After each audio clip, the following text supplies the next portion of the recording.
Number 3 লিখো, OIC.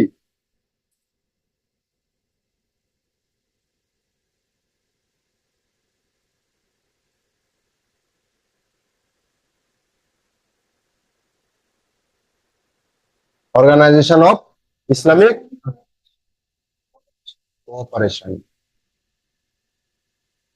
Organisation of Islamic cooperation লিখো, এটা একটি আন্তর্জাতিক ইসলামিক সংস্থা। এটাও লেখার দরকার নেই, এটা তোমরা জানোই। লিখো, এটা পূর্ব নাম ছিল অর্গানাইজেশন অফ ইসলামিক। অনলাইনের লোকজন জানো এটা পূর্ব নাম কি ছিল?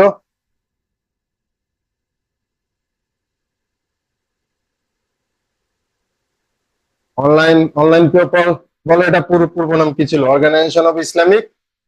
সিতে কি ছিল শুধু এটা বলো। না,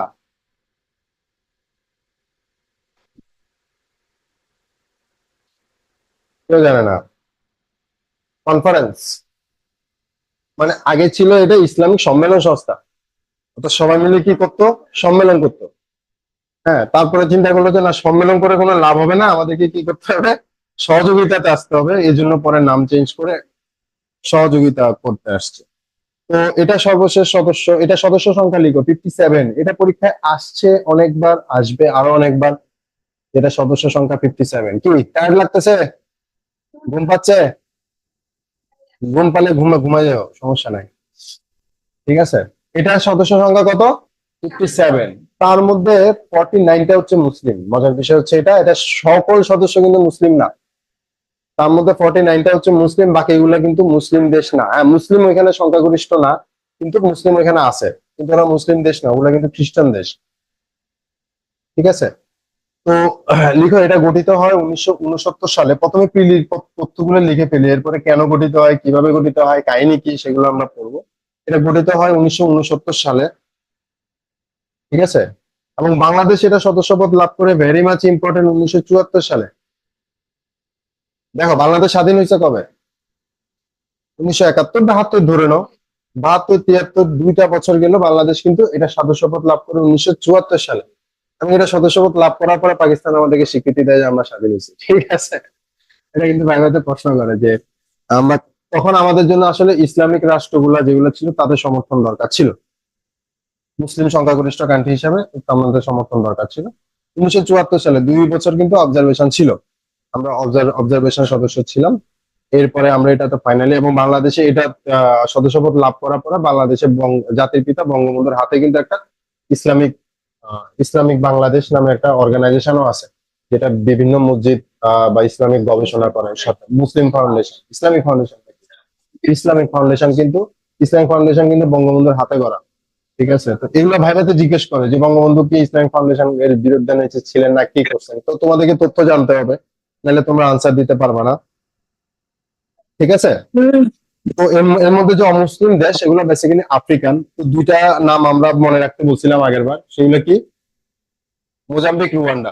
ওগুলো লিখে ফেলো। এটা মোটামুটি সবগুলো অর্গানাইজেশনে আছে, যদিও মানে সবগুলো অর্গানাইজেশনে এরা এক্সেপশনাল হিসেবে আছে।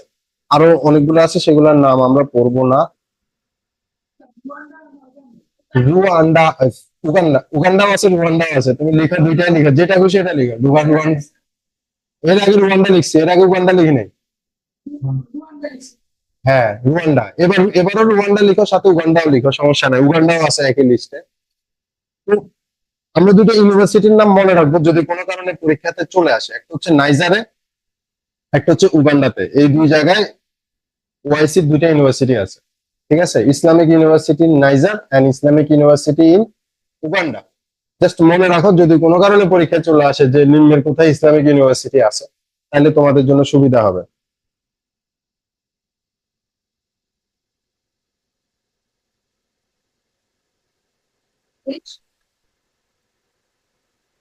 ওখানে মুসলিম সংখ্যাগরিষ্ঠ আছে। আচ্ছা দেখো, 1967 সালে আমরা যখন যুদ্ধ করব, যে কোথায় কোথায় যুদ্ধ হয়েছে, ঠিক আছে, আমাদের একটা ম্যাপ দরকার। আসলে ম্যাপ না থাকলে সমস্যা হচ্ছে। আমরা যখন যুদ্ধ করব তখন আমরা একটা যুদ্ধ করব, সেটা হচ্ছে 6 দিনের যুদ্ধ। এটাকে ওয়ার্ল্ডে বলা হয় 6 ডেজ ওয়ার। ঠিক ঠিক আছে, বা জুন যুদ্ধ, অনেক সময় বলে জুন ওয়ার।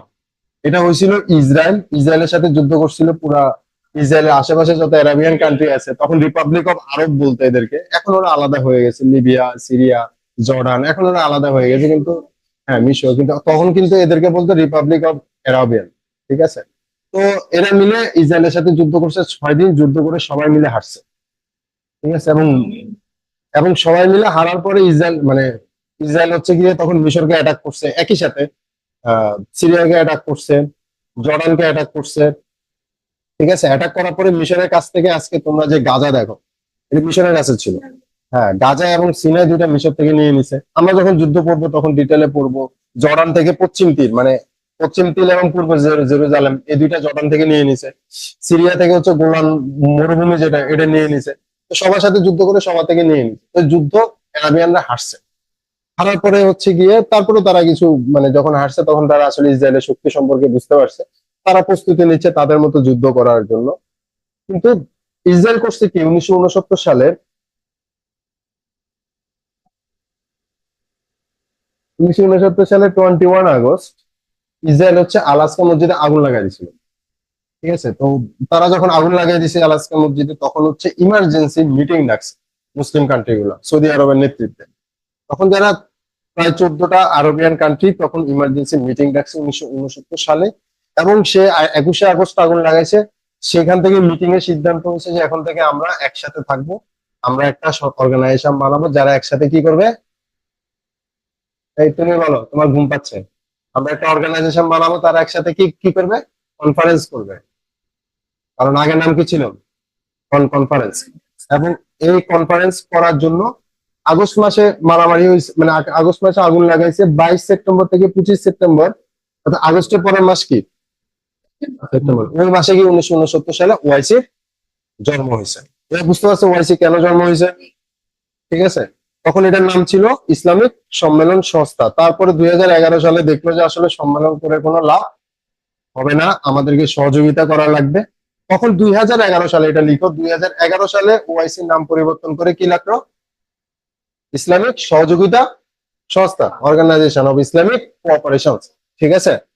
এবং ওআইসির লোগো তখন পরিবর্তন হয়। তাহলে ওআইসির আসলে বেসিক্যালি কাজ কি, ওআইসি বেসিক্যালি কাজ হচ্ছে এই যে 57টা মুসলিম কান্ট্রি বা 49টা মুসলিম কান্ট্রি, তাদেরকে হচ্ছে যত ধরনের সুযোগ সুবিধা দেওয়া যায় এবং হচ্ছে গিয়ে প্যালেস্টাইনকে যত ধরনের সুযোগ সুবিধা দেওয়া যায়, হেল্প করা যায়, ততগুলো ওআইসি করে।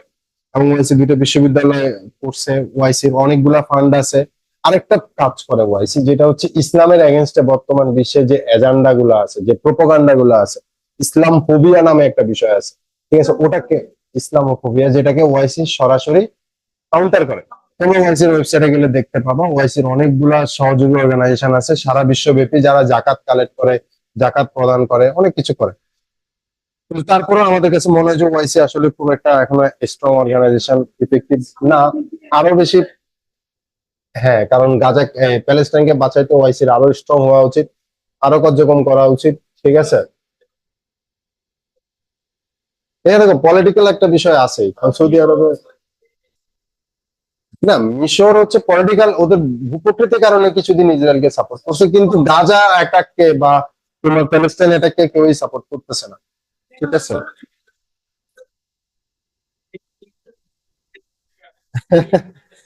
না না, অত ইসরায়েল ইন্টারনেটের অভাব হবে না, ওদের কাছে মোসাদ আছে, আরো কয়েকটা অর্গানাইজেশন আছে।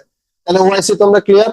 ওআইসি থেকে কি প্রশ্ন আসবে, সদস্য সংখ্যা কয়টা, তারপরে হচ্ছে তোমার কবে গঠিত হয়েছে, কবে নাম পরিবর্তন হয়েছে, বর্তমান নাম কি, হ্যাঁ, কয়টা মুসলিম সদস্য আছে, কোথায় কোথায় ইউনিভার্সিটি আছে। আর রিটেনে প্রশ্ন আসবে যে বর্তমান মুসলিম দেশগুলোর প্রতিনিধিত্ব স্বরূপ ওআইসি কে আপনি কিভাবে বিবেচনা করেন।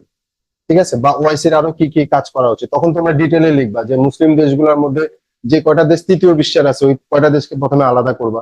যাদের কাছে পেট্রোল আছে তারা এক হিসাব, যাদের কাছে পেট্রোল নাই তারা এক হিসাব। যেখানে যেখানে মুসলমান কমিউনিটি অত্যাচারের সম্মুখীন হচ্ছে, প্যালেস্টাইনের মতো, হ্যাঁ মিয়ানমার আছে। ঠিক আছে। ওইসব জায়গাগুলোতে ওআইসির কি কাজ করা যায়, জাতিসংঘের সাথে ওআইসি কি কাজ করতে পারে, ইউরোপিয়ান ইউনিয়নের সাথে ওআইসি কি কাজ করতে পারে, এভাবে তোমরা রিটার্নের আনসারটা তৈরি করবা। ঠিক আছে।